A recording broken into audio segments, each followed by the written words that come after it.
Do we want to actually do an intro and then talk about what we want to celebrate and then talk about Warmachine, or just keep going? I don't know. It's just feeling a little bit dark guidance. That's all. I hate Tom Wiggins. This is Duel Attack, a Warmachine podcast. Welcome our hosts, Lewis, Connor, and Tim. This is a podcast about us, kind of kicking this off 12 months ago. More than now, right? By Yeah, time of posting. yeah. I think the first video was the 3rd of March, and I don't know when I made the channel or whatever. But the first video, I think, was, and maybe this is our segue transition, was me versus Tim. And I think it was the Callus versus Balloon game. I think maybe you just gotten your balloons. Oh yeah, I remember. I remember. I snap bought two Brine Bloods balloons because the models are sick. And I've never used two balloons in a list ever again. It was at the game where I literally couldn't kill your big fella, the big dragon. I believe you do say in the first 5 minutes when I deploy the Archangel, oh, I don't think I can kill that. But the balloons were so cool. They're so cool. They did nothing that game. Yeah, well, there you go. 1 year ago, 75-point casual game. Dragon's Host versus Brine Blood Marauders. Oh yeah, that's when I was still running casual. Do you want to guess how many views that got? Sounds like Lewis is looking at it, so maybe I want to. Yeah, I want to guess. I reckon. Oh man. Okay. Josh has definitely watched it. So there would be at least 2 views. 2. My guess is 2. Yeah, locking that one in. Mm-hmm. You know, I assume, Lewis. I'll get you to guess. Yeah, I know. Okay. Yeah. 101. What? Woohoo. I didn't know Josh had watched it that many times. Yeah. So that's exciting. I mean, granted, that's over the entire year. There's a game not long after that has 35, which I really like. Ooh, who's in that game? Well, that's the one where, and I guess if we move forward in time, we were just using kind of a phone and stuff. And then you jumped in not long later, Tim, with your own phone.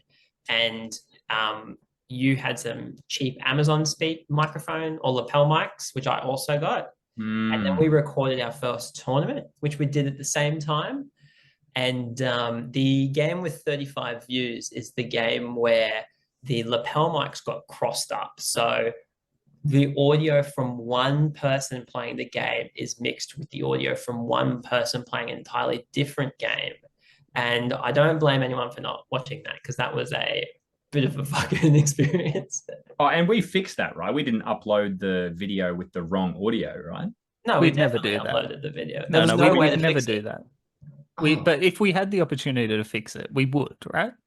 I would have fixed it. So that was my logic, was that if I didn't upload it, no one would watch it. And if I uploaded it, people could choose not to watch it. And you know what? They chose not to watch it. I think Josh might have watched it 17 times. For sure. The 2-player game tutorial is 422. Oh, I'm so sorry if you're one of the 422 people. I had no idea it popped off. That's so great. Holy. And there were concepts of rules in that. I'm going to have to make a public apology. It's the 2-player gameplay video that me and Dave did, where we got so many rules wrong. If anybody watches it to learn how to play this game, they will play it really, really wrong. We have covered what I would call 2 events in our time. So that was the OTC, the Oceanic Team Tournament, and the CanCon. We did make an active attempt after CanCon to get all the videos out as quick as possible instead of drip feeding them over a week. Like it's a catch-22, right? In terms of, and this might not be correct use of catch-22, but like you don't want to dump them all one day, because you want to have a bit of a long tail on it, but you also don't want to drag it out, for like 3 months or something like that. So we pushed to a week, which I think was kind of manageable. And I think people appreciate like it. We didn't see like a reduction in views or No, we anything saw like an that, increase. which is Yeah. really cool. Really cool because you kind of think, oh, people might only have a couple of hours to watch Warmachine. But it's like, no, they'll watch it as it comes. How good. We've also experimented with some other formats. So I know that you've done some shorts, Tim. Really Yeah, cool. I'm a shorts guy. I do love shorts. They're great. Yeah. Comfy. Really disappointed about the approaching winter, aren't you? Yeah. It's not shorts weather. Wait, are we talking about YouTube here or attire? Robin loosing his car in a game of Chips Captain Crew, which was criminally underrated, I will say. It also might be criminal. Yeah. Well, no. Well, the thing is, they had a contract. You know, there was a verbal contract. According to the narrative of that short, Tim may or may not have been drink driving. According to the narrative of the short. Well, it's the laws of piracy. Yeah, the laws of the ocean. Yeah, that's right. The laws of the ocean at what's the pub called? The Kenmore. Content. Yeah, which I remember because the narrative says I was drunk, but I was stone cold sober.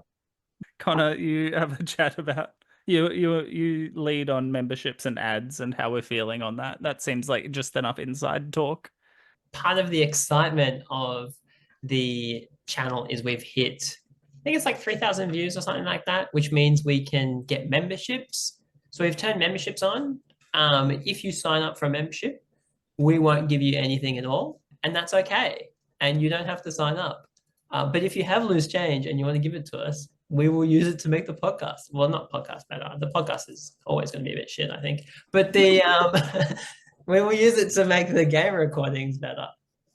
Yeah, look, I loved what you just explained, Connor. I think it's really exciting. I'm super excited for memberships that we're not giving you anything for. Just to reiterate, you will not get anything, just to be really clear. But we will love you and support your decision to give us money to make better content. I think that will be good. I think to get that milestone, we've had to get 3,000 hours of view time. I think we're up to about 20,000 views. Which is really exciting for us because like we're kind of like three dinguses who just play a fun Warmachine game. And I didn't think a long time ago that anybody wanted to watch that, but apparently like 20,000 times somebody has so it's not 20,000 people, it's just one person 20,000 times. Josh has watched at least 1,000 times for sure. And I love you, Josh, if you're listening, which you are for sure. So love you, man. Was there? Oh, you wanted me to talk about the logo? I don't know. We have a brand, shiny new logo, and for what it's worth, we did it before Sixes to Win. Emotionally, this is true. This is true, which I'm very pleased with. And did it ourselves. I heard Tom Wiggins did Sixes to Win. Oh my god, we're not talking about Tom Wiggins. We've got to get Tom Wiggins on. No way. No, this is a legend. This is a seamless transition. After that message went up, I sent a message to Chris Davies of Dark Guidance, and I said, we're the only two Australian groups not talking about Tom Wiggins. So I think we should stay that way. I think we should. I think they mentioned Tom Wiggins in their last episode. They did, yeah. I listened to every word of Dark Guidance. They've definitely mentioned I think unironically in their last episode they talked about Tom Wiggins. Oh no. I don't want this to happen. Now we have too. No, I don't know who Tom Wiggins is, but I don't want him in my content. Yeah, I've never met the guy, but he apparently is a legend. Nah, disagree. Couldn't agree less. Fair enough. But the refresh, the brand refresh, is that going to be an annual thing? Connor, you have quite the eye for design. You do all our branding, and it's just improving all the time. I'm really hats off to you. Thank you. I think the goal of branding is that it's consistent. So I think it sort of defeats the point of a brand to I don't think Macca's renames itself every year. But I did want to kind of do it up a bit because a lot of my stuff originally was just some random shit I found online and stuck together. I think there'll still be plans to iterate over time. Like we've talked a bit about whether or not we have a different intro, and I have some stuff I want to twiddle around a bit on that badge, but I don't know, I think it's cool trying to iterate, get a bit better over time. Yeah, I think so too. If this podcast is about talking about and reflecting on the last year of this YouTube channel, I think unless you think that would be boring, Tim. No, I thought this podcast was a I actually podcast think it's about a being great topic to talk about. Canologically, which is totally a word that I've missed 4 times. I think that I haven't said once that this is boring at all. This is enthralling conversation that our listeners, they're listening right now. Thank you. They might not be. No, they're listening. You are, right? Yeah, see? They are. So, thanks, Josh. Yeah, cheers, Josh.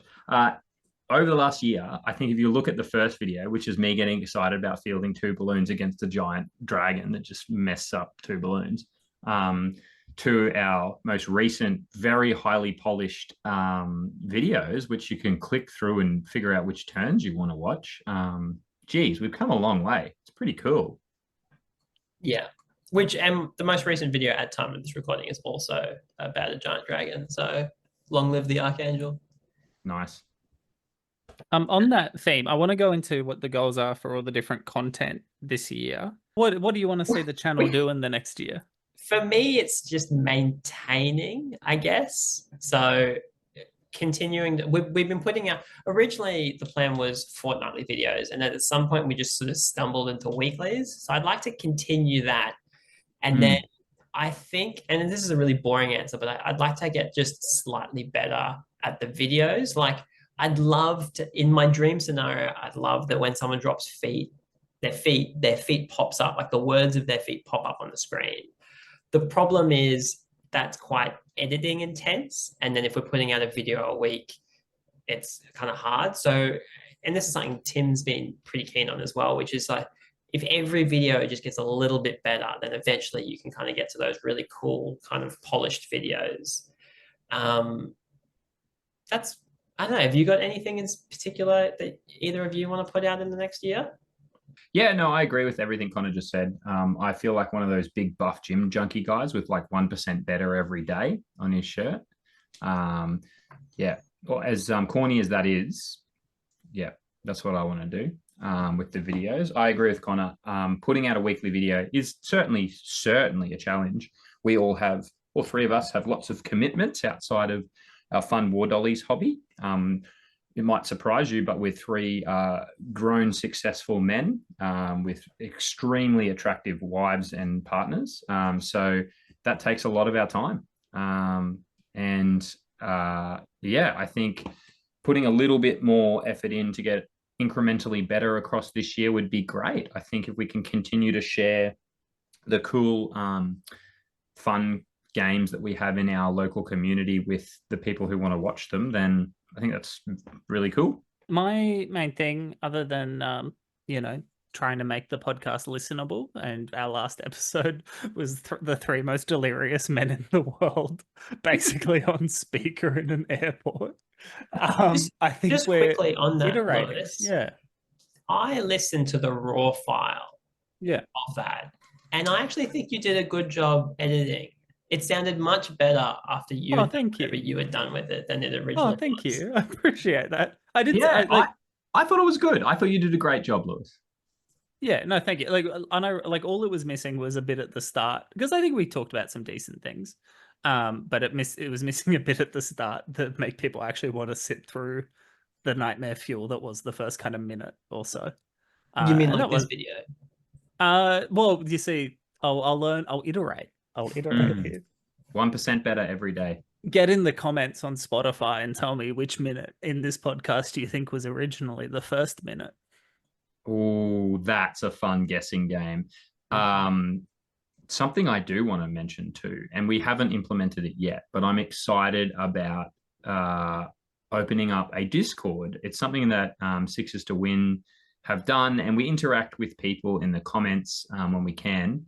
But it'd be great to eventually open up our Discord to see if anybody wants something different or have anything to offer. And I know in the past, Connor has offered, if you have filmed your local game, for us to put it on the channel. We're not going to edit it, but yeah, we're happy to do that if you also want to share your local community games to a platform where people are watching it.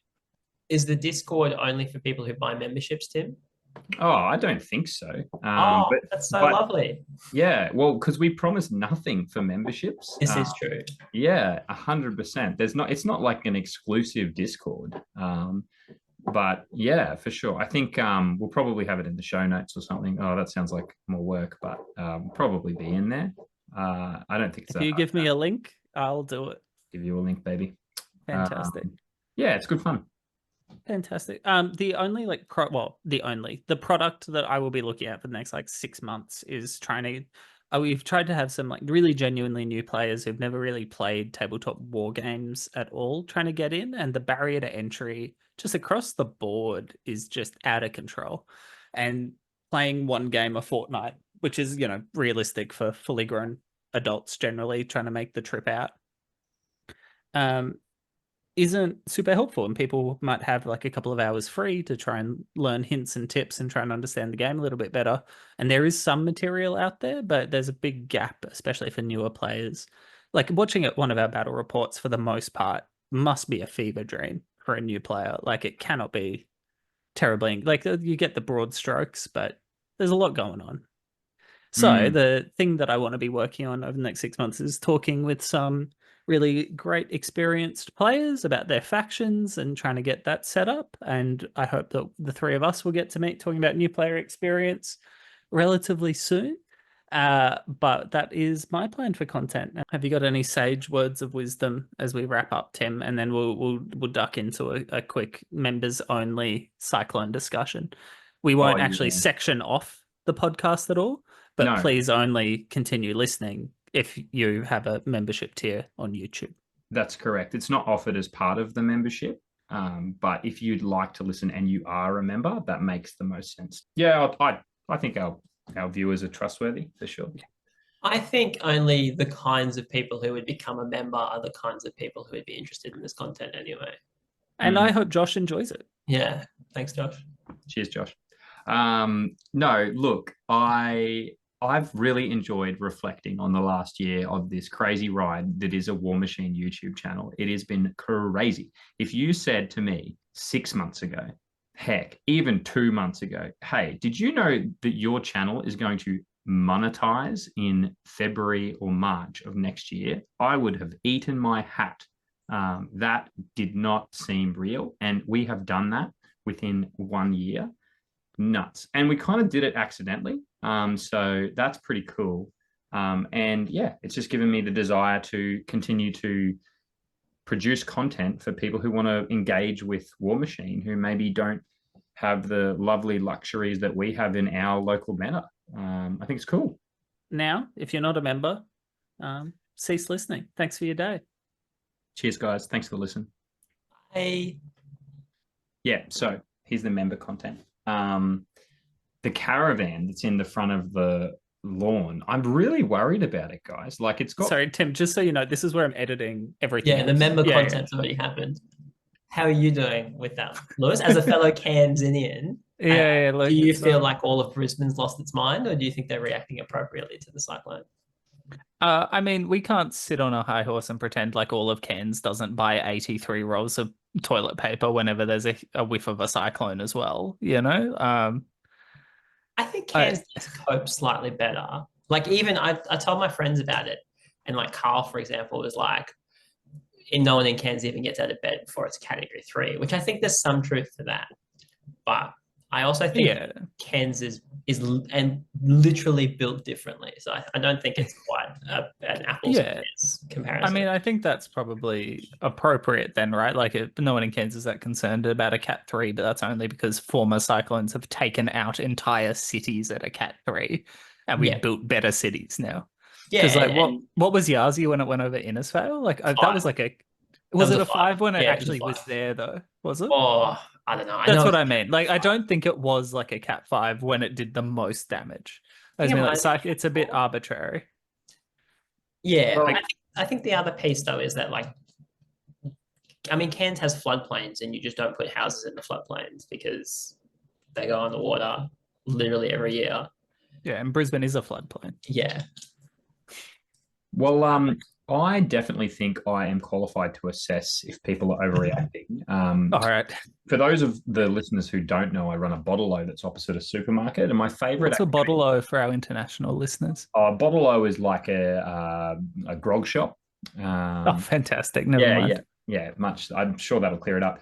And it's opposite a supermarket. My favorite activity the last 2 days is to watch what people have in their trolleys, because they go to the supermarket before they come to the booze hound trader. So it's the best and most interesting baskets were some spring onions and a small cactus. That was a good one.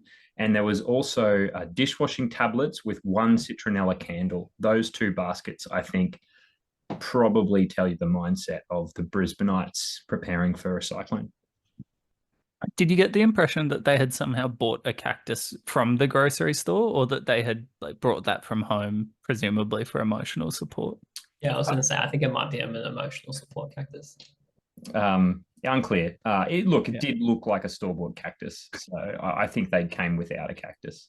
Right. Personally, yeah, but at least they'll be prepared. Well, that's all right. And what have you done to prepare, Tim? We flipped our trampoline upside down. We have we showed the kids a fun video about cyclones. Because young kids don't really understand what a cyclone is. It's a really cool little video, Birdie and the Wind, or something like that. It's about a birdie getting blown around in the wind. But yeah, no, that's about it. We're in a low set brick house with a room with no external windows, so I think we'll be fine.